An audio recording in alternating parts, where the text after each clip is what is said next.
6 aspectos que debes saber antes del cateterismo venoso umbilical. En este clip entonces hablaremos sobre los 6 tips más importantes para tener en cuenta antes de pasar un catéter venoso umbilical. Lo primero que vamos a hacer es hablar sobre el tipo de catéter. Segundo, vamos a hablar sobre la selección del tamaño. En tercer lugar, vamos a ver cómo hacemos la aproximación para saber la profundidad de inserción del catéter. En cuarto lugar, vamos a hablar sobre las recomendaciones que hay en la literatura sobre la duración de este catéter y la toma de hemocultivos por este medio. Y por último, sobre el uso de soluciones heparinizadas. Siempre debemos considerar la necesidad del paciente que estamos tratando. Esto es importante porque existen catéteres umbilicales de una única luz o multilúmenes. Actualmente tenemos disponibles catéteres de un solo lumen, de doble lumen y de 3 luces. La ventaja que ofrecen los catéteres de múltiples luces es que nos permiten la administración simultánea de fármacos, nutrición parenteral, líquidos de soporte, entre otras características para los recién nacidos que se encuentran especialmente gravemente enfermos. Existe una revisión de Cochrane del año 2005 en donde no se hace ninguna recomendación sobre el uso de catéteres de una sola luz versus de múltiples lúmenes.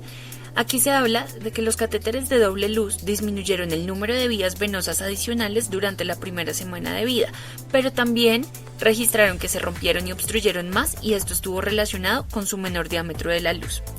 Ahora bien, respecto a la colocación de los catéteres, no se observaron diferencias en la dificultad de colocación, la mala colocación, las infecciones relacionadas con el catéter o los coágulos sanguíneos, ni en la tasa de mortalidad. En este orden de ideas, considere la posibilidad de utilizar el menor número de lúmenes necesarios para su paciente. La elección del material ideal en un catéter umbilical debe seguir 2 criterios básicos. Primero, ser radiopaco y segundo, reducir las posibilidades de trombogenia. Tiene que presentar cierta rigidez para facilitar la introducción del catéter y también cierta termosensibilidad para facilitar su colocación y así minimizar el trauma mecánico intravascular que se puede producir. El material más empleado en este tipo de catéteres es el poliuretano, aunque también podemos encontrar dispositivos en PVC y silicona, como lo vemos en el cuadro comparativo que está en la pantalla. La selección del tamaño del catéter venoso umbilical la podemos realizar considerando 2 variables importantes, la edad gestacional y el peso. Tener en cuenta que respecto a la edad gestacional, a mayor prematuridad requeriremos menor tamaño del catéter venoso umbilical y en este orden de ideas se recomienda utilizar de 3.5 o de 5 French. En el recién nacido a término y en el prematuro tardío ya podremos ir aumentando el tamaño del diámetro de este catéter y podremos utilizar 5 French. Considerando el peso, debemos considerar que el punto de corte es 3.5 kilogramos, para lo cual para menores de 3.5 kilogramos está indicado de 3.5 o 5 French y para mayores de 3.5 kilogramos podríamos utilizar de 5 incluso hasta de 8 French. Hay algunas recomendaciones del programa de educación continua perinatal de la Academia Americana de Pediatría en donde consideran que para todos los medicamentos de emergencia que se requieran se puede utilizar un catéter de diámetro 5 French y para pacientes que requieran exsanguinotransfusiones o el cambio de grandes volúmenes se puede utilizar un catéter de 8 French. Existen otras recomendaciones respecto al uso de catéteres de doble lumen en donde a veces se recomienda para recién nacidos prematuros menores de 28 semanas y menores de 1000 gramos ya que necesitan la infusión de varios medicamentos diferentes y podríamos utilizar una única vía para poder administrarlos especialmente en pacientes críticamente enfermos. Se han reportado múltiples métodos en la literatura para determinar la aproximación de la profundidad de inserción del catéter.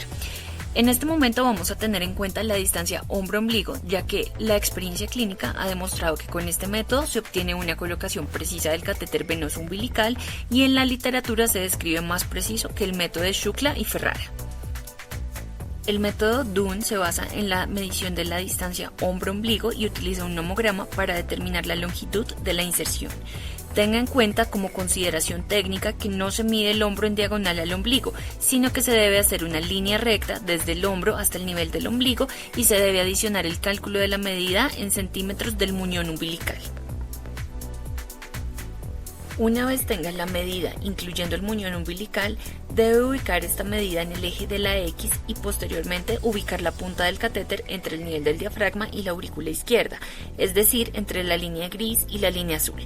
Esta será la longitud del catéter a introducir. Respecto a las recomendaciones de duración del catéter, el CDC recomienda una duración del catéter de 14 días, para lo cual la Academia Americana de Pediatría se encuentra de acuerdo siempre y cuando se usen asépticamente.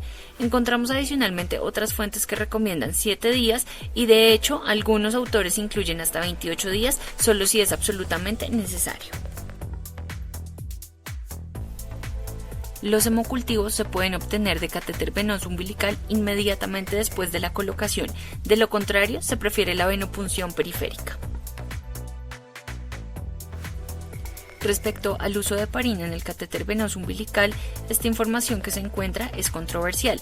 Las guías de práctica clínica basadas en la evidencia del Colegio Americano de Médicos del Tórax recomiendan la heparina en los dispositivos de acceso venoso central en una infusión continua de 0.5 unidades por kilo por hora, mientras que la Academia Americana de Pediatría recomienda una dosis inicial de 0.12 unidades por kilo por hora.